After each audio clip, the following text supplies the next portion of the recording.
Hi, everybody. This is Marlene with Eerie.News, and today is August 1st, 2023, Tuesday, August 1st, 2023. And the first article that we have is out of Eerie.News. All right. And as a matter of fact, it's a very appropriate article because today, August 1st, is significant to the story. It's titled When the Earth is the Hungriest. Pachamama Remi is celebrated on August 1st every year. This festival dates to pre-Hispanic times like the Mayan New Year. She is an ancient female deity worshipped by the Mesoamericans and their descendants, even though originally the sun was the main god of the Incas. Pachamama is made from the Quechua word pacha, which means space, and mama for mother. For the Aymara and the Quechua who lived in northwestern Argentina, Chile, Bolivia, Ecuador, and Peru for hundreds of years, the date signifies the beginning of the month when the earth rests. This is the coldest season of the year in the southern hemisphere. This is when the earth is the hungriest. For this population, their worldview involved duality. Each female thing had to have her male counterpart. For this reason, they sacrificed two animals, male and female. Tributes called chalas in the Quechua language are ritual objects used in the ceremony. The best known is when Mother Earth is fed. A well is made in the earth where it is smoked to drive away evil spirits. Then, around noon on August 1st, offerings are left there. These include food, coca leaves, chicha, and alcohol, among other things that are deposited to feed and drink the Pachamama. These offerings are called huacas in Peru, which are also left in caves or dark places. Another tradition is the consumption of male rue cane that's macerated in advance of the festival. It is drunk on an empty stomach, which is supposed to strengthen the drinker and drive away evil spirits for the entire year.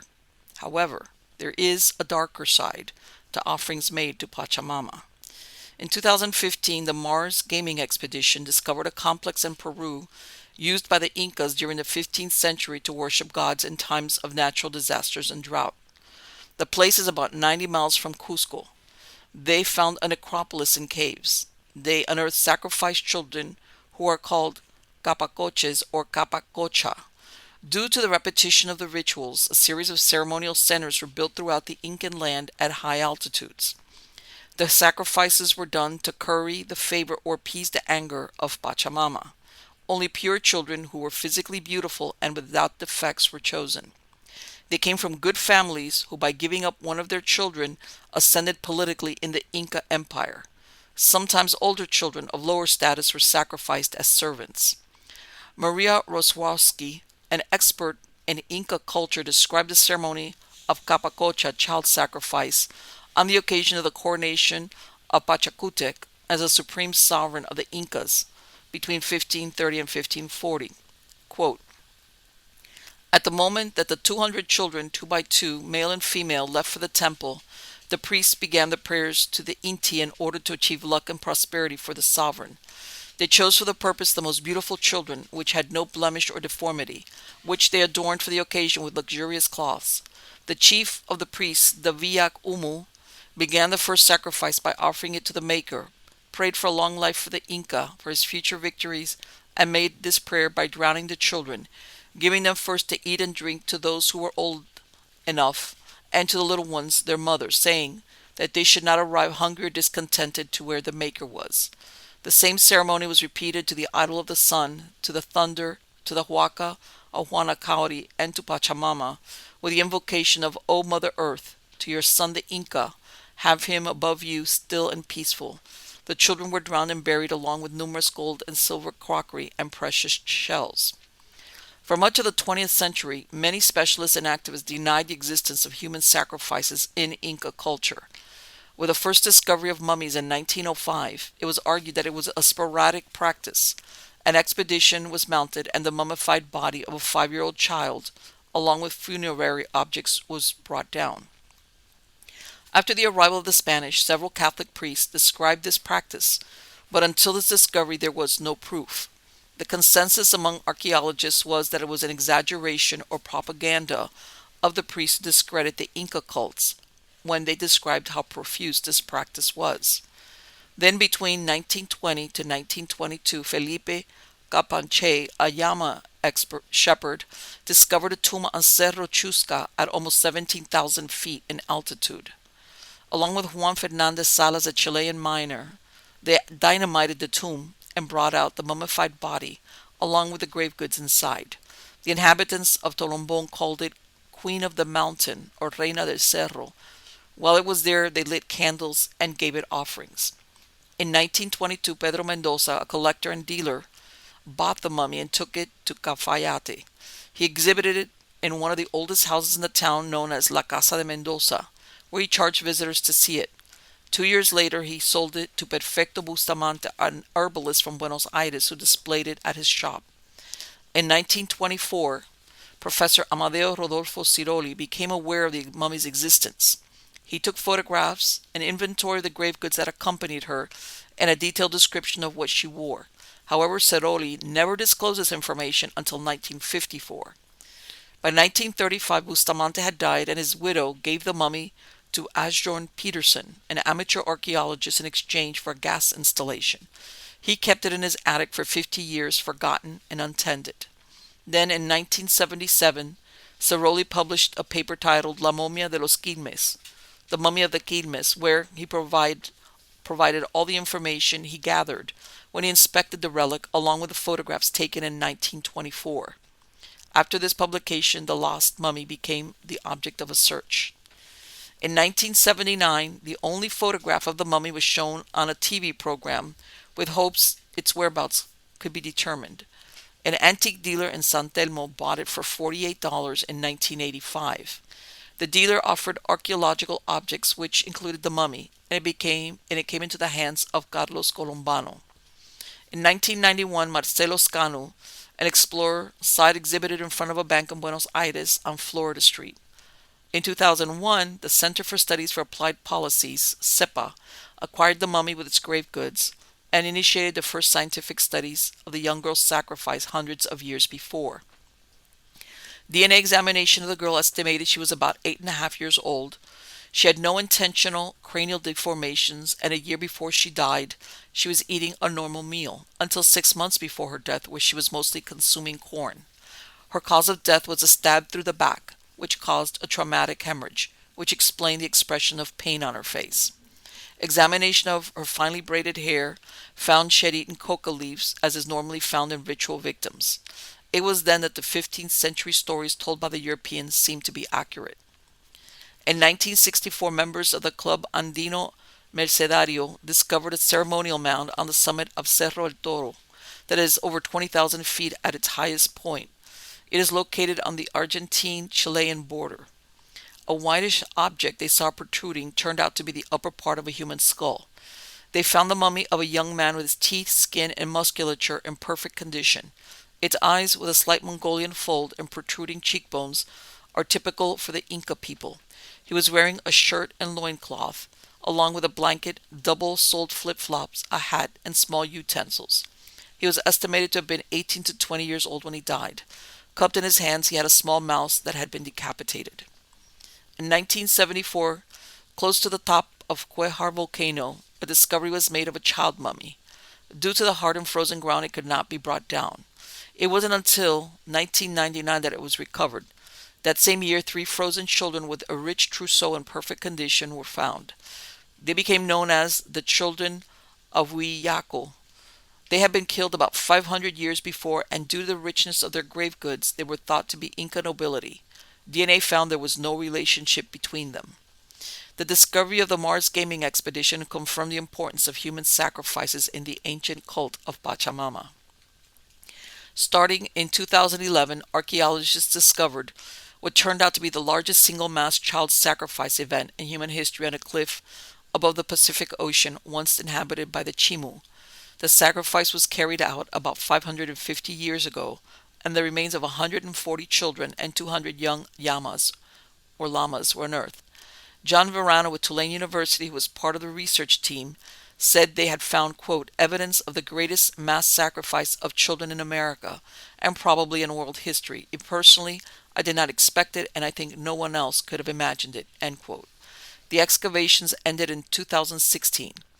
The temple dated back to 3,500 years. Radiocarbon tests date the grave goods back to between 1400 to 1450. The skeletal remains of the children and animals showed evidence of cuts to the sternum, as well as dislocation of the ribs, suggesting that the victims' chests were opened and separated, perhaps to facilitate the removal of the heart. It is theorized that children had been sacrificed to appease the El Niño phenomenon and showed signs of being killed during wet weather. As Alfonso Casa wrote in the book El Pueblo del Sol, which translates to the village of the sun, quote, "Man has been created by the sacrifice of the gods and must reciprocate by offering them his own blood." End quote. Further north into Central America and Mexico, chroniclers who accompanied the Spanish described when 1487 more than 80,000 victims were sacrificed to inaugurate an extension of the Templo Mayor. This was not only the Franciscan and Dominican friars who described this event, but other accounts written in a Nahuatl language corroborated. Archaeologists and anthropologists, through examination of human remains, have found that human sacrifice was widespread throughout Mesoamerica, from pre-classic times to the arrival of the Spanish. The discovery of the Great Wall of Skulls, or Zopantali, excavated in Guatemala Street in the center of Mexico City in 2018, found walls of skulls taken from sacrificial victims. In Mexican culture opposed to the Incan, the sacrificed children have been found to have suffered from acute health problems, based on an examination of their teeth and in their nutritional status. For this culture, sacrificial victims were either war captives or those from within their own community.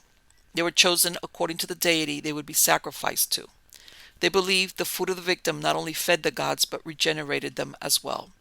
The most common method consisted of removing the heart of the victim. This was done through different techniques. Sometimes before the extraction of the heart, the victim was arrowed, burned, or locked in caves to obey the symbolic motif of each deity. Sacrifices to the Mexica goddess Chicometecotl, who presided over vegetation, required a young woman who represented the goddess to be decapitated. The decapitated head was compared to the severed ear of corn. In war, it was not only conquest that was sought, but a source for sacrificial captives. On the battlefield, efforts were made not to kill an opponent, but to capture them alive.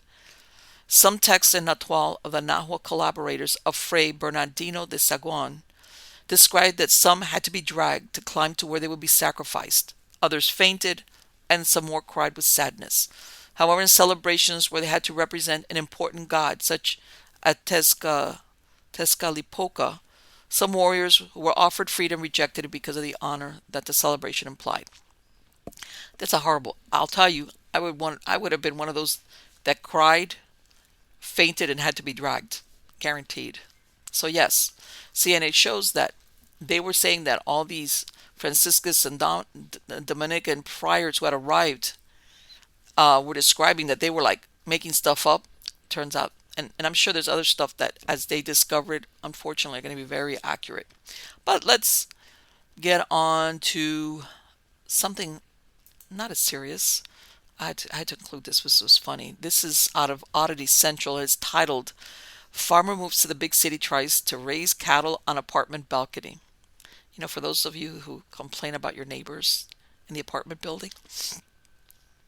A Chinese farmer who had recently relocated from his rural home to an urban apartment building in Sichuan province shocked his new neighbors when he started raising 7 calves on his balcony. Imagine living on the upper floors of an urban residential complex and waking up one morning to the mooing of bovines and the smell of manure. That was a shocking experience of hundreds of people in Sichuan province who were shocked to find that a new neighbor had started raising cattle on his small 5th-floor apartment balcony. The man had recently relocated from a village and had brought 7 bovine calves, weighing between 10 and 20 kilograms, with him to raise as pets. Sure, pets. He was planning to eat them. Annoyed by the constant mooing and foul smell of the young bovines, many of the residents called the authorities, and the animals were forcefully removed on the first day in their new home. Yeah, it's incredible. It's like not 1, not 2, but 7. Videos of the calves on the balcony of the apartment building have been doing the rounds on Douyin, the Chinese version of TikTok, and while most reactions have been humorous, some users pointed out that many of the residents of this particular apartment complex spent their whole lives in rural settings, so growing vegetables and raising animals is all they know. People there have spent their life living in the countryside and were used to keeping poultry and planting vegetables in their yards, one person commented. Interestingly, back in January, some residents of the same apartment complex were complaining that many people were raising noisy chickens in their apartments, creating discomfort for their neighbors. As for the farmers who brought his young cows with him to the big city, local news outlets report that he had put property management and security guards on high alert as he had repeatedly attempted to sneak the cattle back into his fifth floor apartment. Like, I'm not giving up. He needs to go. He needs to go move back to the country, man. Yeah, Green Acres. Yeah, the city's not the place for you. All right, going back to Eerie News. This is something that I think has been happening for quite a while. It's just that it's become a little bit more visible because of course, when it hits the news. But I think I think this has happened for quite some time. This is titled "Human Body Parts Used for Decorative Purposes." The plunder of bodies from Harvard Medical School's morgue earlier this year has led to the arrest of another person. Within weeks of the arrest of Cedric Lodge in June 2023, the one-time manager of the Harvard Medical School's anatomical gift program, a lengthy title for the morgue, police arrested James Knott. FBI agents searched the home of 40-year-old Knott located in Mount Washington, Kentucky, where they found 40 human skulls, spinal cords, femurs, and hip bones. In an abundance of precaution, they asked him if anyone else was in the home. His response of, "Only my dead friends," was quite unexpected. The agents found a skull on Knott's bed and another wrapped in a headscarf. Others were positioned as decorations around his home. They also found a Harvard Medical School bag. The complaint against Knott listed where he purchased human body parts from abroad and then resold them in the United States. In homage to the famous 19th century body snatcher William Burke, Knott used this pseudonym as his Facebook identity. This was the platform he used to describe and sell the body parts. Knott was only charged with alleged gun possession, which as a felon he is not allowed to have. There are no federal laws that prohibit owning human bones, and in some states there are certain restrictions on sending and owning human bones. Knott seemed to be aware of this because in his Facebook post promoting bones that were for sale, he noted they could not be shipped to Tennessee, Louisiana, or Georgia. Knott traded in body parts with Jeremy Polly, the owner of the Memento Mori Museum. Polly was arrested recently as part of a network that bought and sold body parts and bones, many of them sourced from morgues. Ironically, the tip to the authorities of the buying and selling of human body parts came from Jeremy Polly's ex-lover.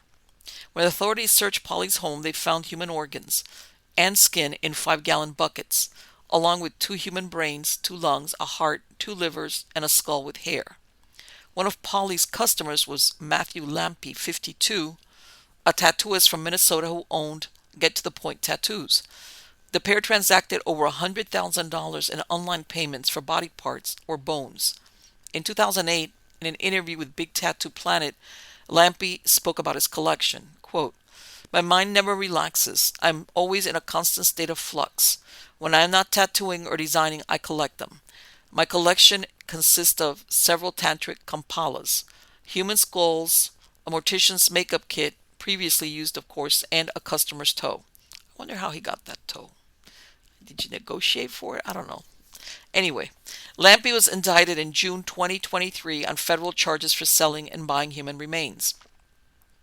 On February 27, 2022, Lampy agreed to buy a stillborn boy from Polly.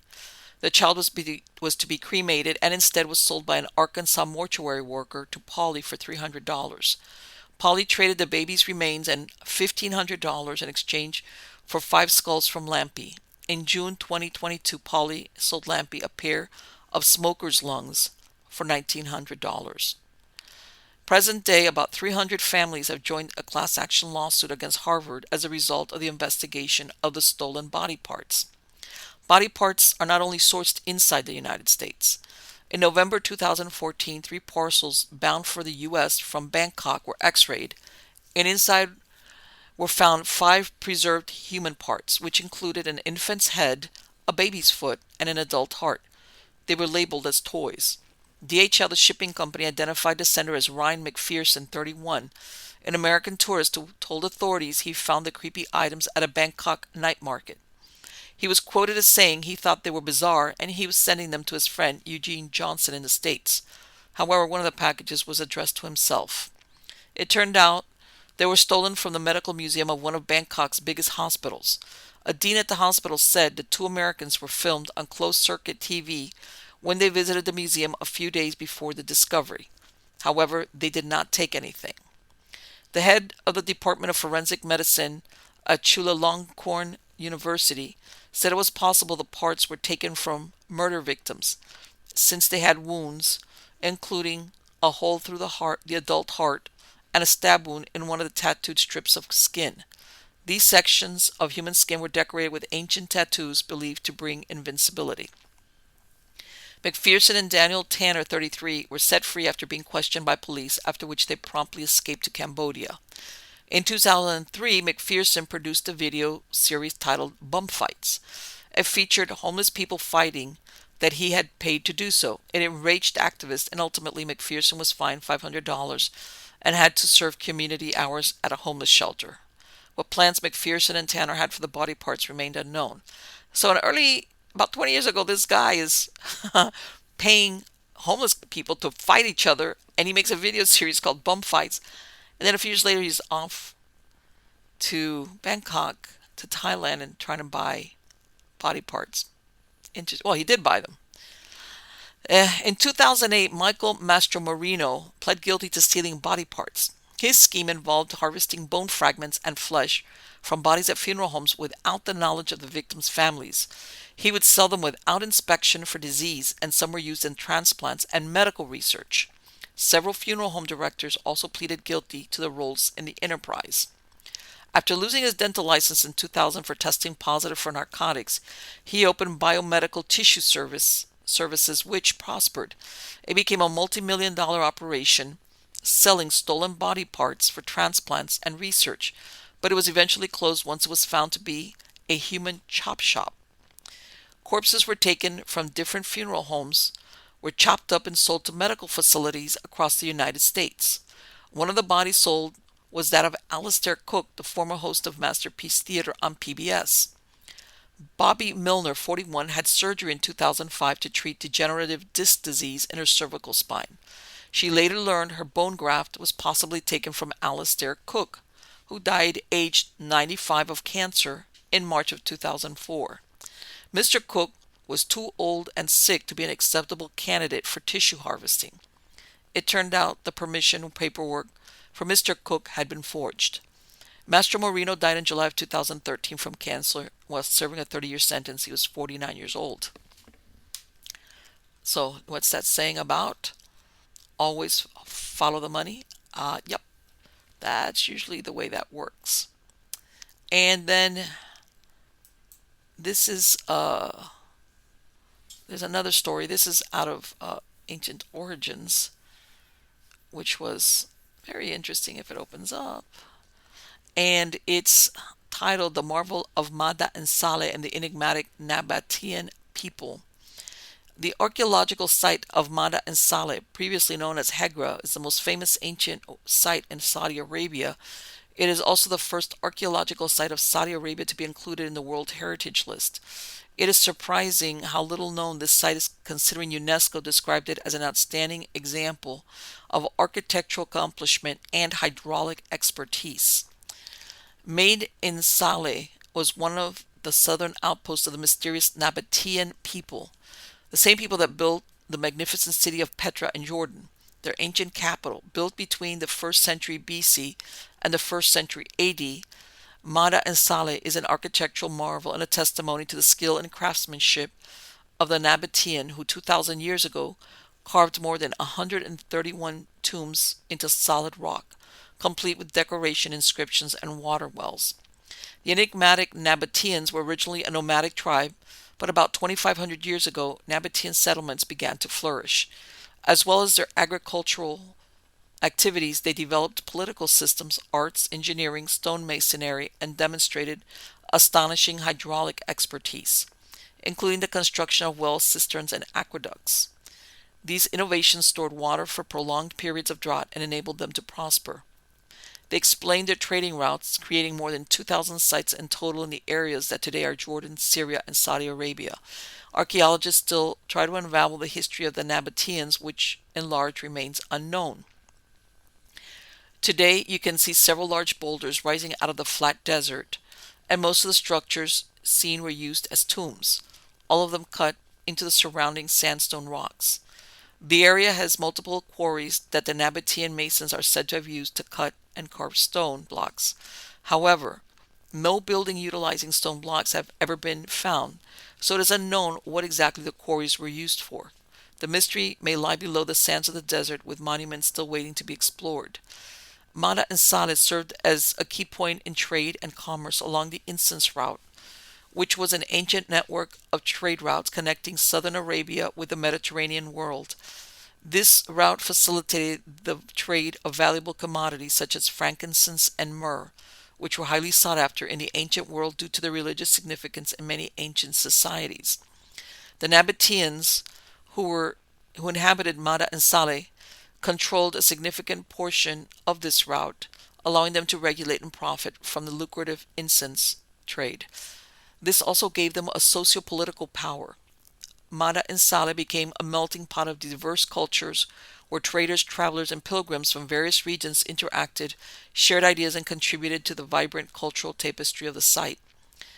There is very little information about Mada'in and Saleh, and whatever we know today comes from around 50 inscriptions found in the tombs and on the facades. One of these inscriptions, which is Roman, shows that Mada'in and Saleh was inhabited for at least a century longer than what scholars previously thought. On the site, there are about 50 pre-Nabataean inscriptions, including some cave drawings. According to the Roman scholar Strabo, although the people were governed by a royal family, it is said that a strong spirit of democracy prevailed and that the workload was shared among the community.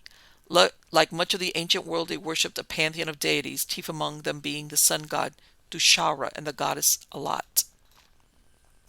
The name Mada'in and Saleh, or City of Salih, is associated with a pre-Islamic prophet, Salih, of the tribe of Thamud, who is also mentioned in the Quran. His community is mentioned to be wicked, and because of that, God destroyed them. Even today, the remains of the ancient sites are considered by Muslims to be cursed.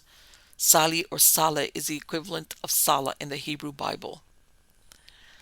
The tribe of Thamud is said to be descendants of a great-grandson of the biblical Noah. However, the Thamud was said to have become very corrupt and materialistic and stopped believing in God. According to the account, this is when God sent prophet Salih to warn them that if they would continue in that way, they would be destroyed. The kingdom of the Nabataeans eventually declined with a shift in trade routes to Palmyra in Syria and the expansion of seaborne trade from the Arabian Peninsula to Egypt. Sometime during the 4th century AD, the Nabataeans finally abandoned their capital at Petra and migrated north. There you go. And see, that's interesting because most of these ancient civilizations, obviously besides Rome and Greece and Egypt, these are other ancient civilizations that were along trade routes, and you hardly ever hear about them. I think that's very interesting. So let's go into modern times. Let's go back into modern times, and this is also out of Eerie.News, and it's titled "Murder Begets Murder." In the span of 6 years, 3 members of the same family were shot. 2 of them died. Now the grave of one of the victims was broken into and the head of the corpse removed. Sabrina Tavares de Almeida, 31, was shot in Nova Iguaçu, Brazil, in August of 2022. She was buried in Iguaçu Velho Cemetery, which is also known as the Cemetery of the Slaves. It's located on a dirt road with land and brush bordering the graveyard.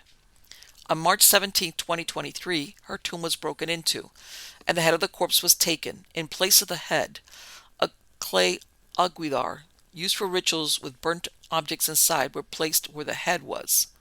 There were bottles of drink and paper surrounding it.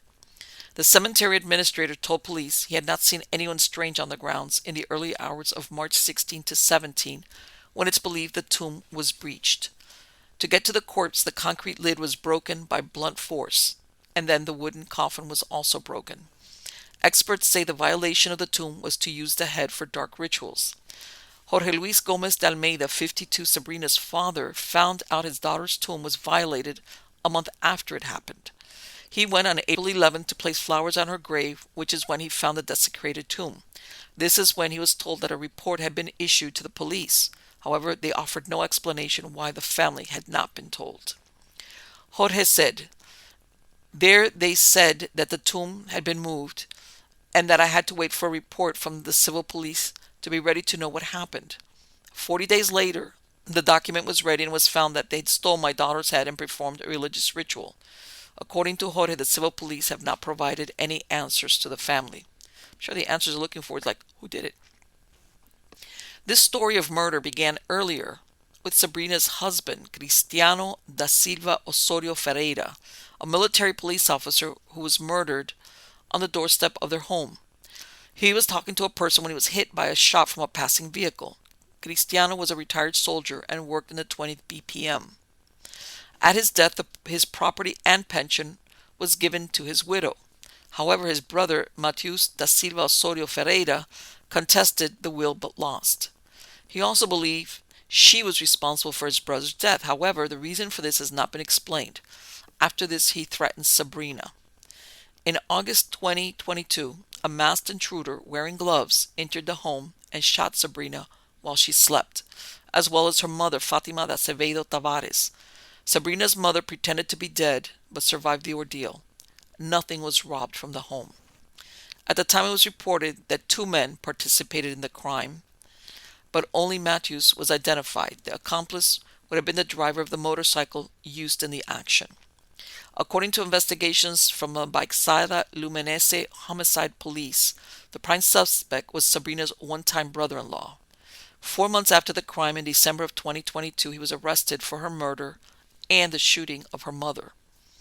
On July 20th, 2023, Judge Adriano Celestino Santos of the 4th Criminal Court of Nova Iguazu ordered the release of Mateus da Silva Osorio Ferreira during a hearing of the case. Quote, "Considering the testimonies given at this hearing, this magistrate understands that the evidence of authorship in the face of the accused remained fragile.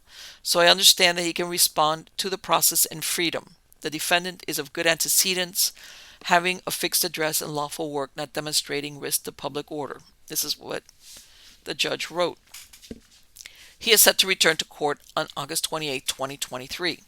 Even though the authorities believe the theft of the head and the crime are not connected, there are dark rituals where taking a part of the victim continues their punishment in the afterlife. The using of the dead woman could also have been used in witchcraft ceremonies in order to secure the absolution of the main suspect.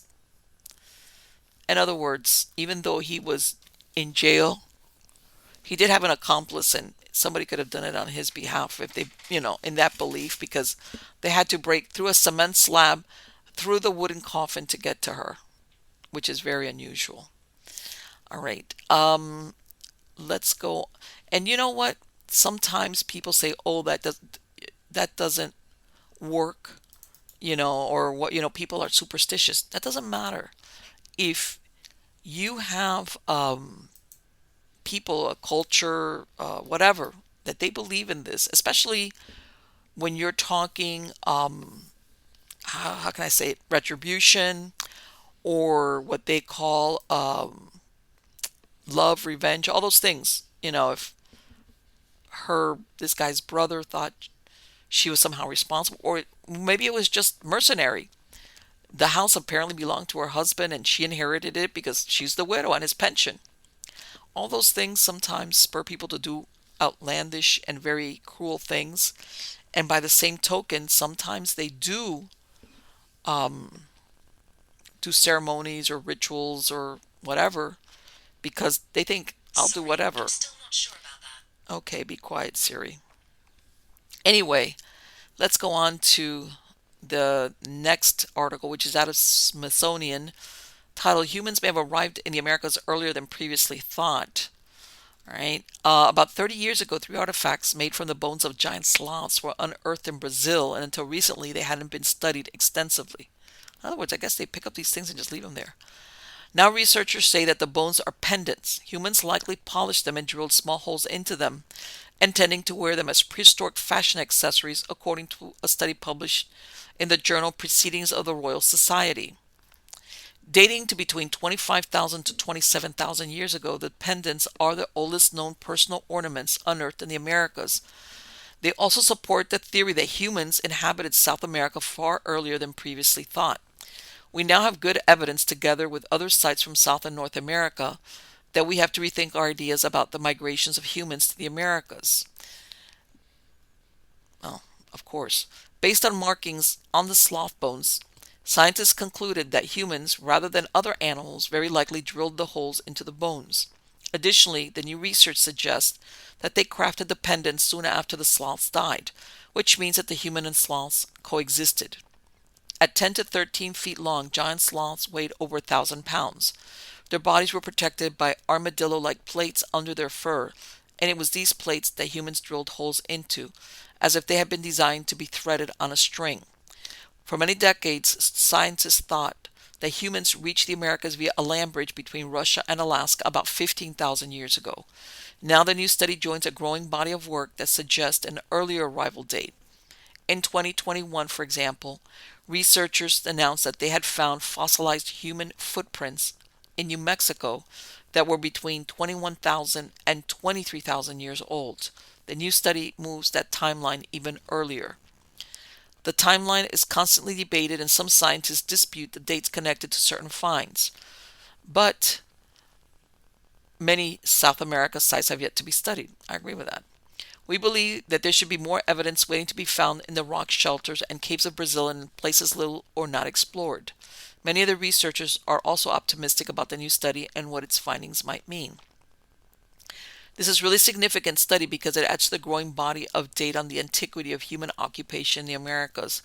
This was from a Paleolithic archaeologist at the University of Victoria in Canada. It also shows the importance of personal ornaments. In other words, we've always been into the bling bling. Anyway, let's go back to Eerie News. All right, and this is titled "Archaeologists Possibly Find the Back Door to Hell." During the summer of 2023, archaeologists made a strange discovery under a Mexican church that proved a local legend was indeed true. Approximately 300 miles south of Mexico City, before the birth of Christ, first the Zapotec and then the Mixtec people flourished in the valley of Tacolula. They built a city and a temple named Mitla, Nahuatl word Mitlan, which means place of the dead. In adoration to their cult of the dead, they built massive tombs filled with grave goods. It functioned as a cemetery for the Zapotec and Mixtec until the late 15th century, when the site was abandoned, most probably due to attacks by the Aztec, who sacked it in 1494. By the 16th century, the population consisted of more than 500,000 people. The culture over the centuries developed a hierarchical society governed by elites. Everywhere you go, you find elites. Incredible. Dominican friars arrived in 1529. Their first structure was a plain adobe chapel dedicated to San Pablo. However, since the arrival of the Spanish soldiers and missionaries, there was mention of the ruins of Mitla. Within 20 years, the friars had outgrown the chapel, and they decided to build a larger church on higher ground, on top of parts of the ruins. In 1553, Oaxacan Archbishop Albuquerque ordered Mitla dismantled in order to use stone blocks and other materials to build several Catholic churches in the area. Most of the materials, though, were used for the church of San Pablo. St. Paul, or San Pablo of Thebes, or St. Paul the Hermit, is a saint associated with caves and other underground spaces, so perhaps the dedication to the saint was more than coincidental. In 1603, and then 3 years later, earthquakes struck the area and the mission was damaged. The friars fled to a monastery just outside the city. By 1617, using what was left of the prior structure, a reconstruction started for a larger church, which was completed by 1650. During this time period, Francisco de Burgoa, a Dominican priest who acted as a historian, wrote books on what was then known as the province of Antequera, which is now Oaxaca. In 1674, he described a visit to the ruins of the city of Mitla. He recorded stories of a vast underground temple with 4 chambers, one which had a door leading to a cavern. This was believed by the Zapotec builders to be the entrance to Laoba, or the underworld. The first chamber was a chapel, the second was a burial place of the high priests, the third held the bodies of the kings along with their goods, and the fourth was the location of a door that led to a dark and gruesome tomb. The missionaries explored the interior beyond the sealed door secured with a stone slab. They used a rope to make sure they wouldn't be lost inside the inky interior. The Budgoa described it thus, quote, "Through this door they threw the bodies of the victims of the great lords and chieftains who had fallen in battles. Exploration of the chamber beyond the door found putrefaction, foul odors, poisonous reptiles, among other horrors. A cold wind snuffed out their torches, which stopped them from exploring further. They believed the temple was a site for an evil spirit and its demonical servants. It was after this that the entrance was walled up to what they considered a back door to hell. The Bugoa said the entry could be found under the main altar of the church that was built over the ruins. Despite its sinister reputation, the Bugoa described the skilled construction and the mosaics of the place. In 1696, another earthquake collapsed the church roof. It reopened in 1728, including a rosary chapel. In 1787, an 8.6 magnitude earthquake struck the area. The disturbance was so severe it caused a tsunami. Despite the efforts of the Dominicans, who had reconstructed the church and monastery more than once, a contentious relationship with the diocesan clergy slowly eroded the control they had over the native parishes. In 1856, the monastery was ordered closed under the reform. However, Mitla had been discovered by archaeologists in 1834. There was only evidence of small chambers, but nothing that matched the Budgoa's description. Archaeologists continued to explore the area until 1960. It was also a tourist destination starting in the late 1900s, which coincided with the building of a new road. This also prompted the building of homes and workshops where the mission once stood, and many of the buildings were demolished. By 2000, most of the priory had disappeared, leaving only doorways. However, what lay underneath the church remained hidden. The ruins of Mitla are not only below the church itself. In 1890, a wall measuring 396 yards and 12 feet high had been discovered as part of Mitla. In 1902, Professor Marshall H. Seville with the American Museum of Natural History heard of a cruciform subterranean chamber, which he was told was 5 to 6 miles from the palaces of Mitla, on the topmost range of hills called Guironi. He, with 150 men, went to the hill and started to dig. The cross was found at the northeastern end of a great cement-paved plaza with various mounds, one of them with 5 terraces. Wow. This structure was described by Frenchman Captain Dupay and his book Antiquités Mexicaines, published in 1806. Seville found the cross had been intentionally filled with earth and cobblestones, but there were no human remains. The entire interior was covered with Mitla fret decoration. The cross measured 28 feet in length, the width of the arms was 5 feet, and the depth 7 feet. Compass recordings show that the longest arm is oriented about 17 degrees to the east of north. As such, Guironi, like other Mesoamerican sites including Tehuacan, Chichen Itza, and Tula, are all oriented between 5.5 and 17 degrees to the east of north. Each fret had a zigzag design which scholars called the Greek fret, and others said was the Egyptian meander. Dr. Nelly Robles documented in a 1994 study that at least 9 major quarries in the area of Mitla alone contained an estimated 200 megalithic stone blocks in various stages of completion, the majority of which in the 5 to 10 tons range. They could have been the source for the materials used to build Mitla. The technique employed for cutting and transporting the enormous stone block remains a mystery.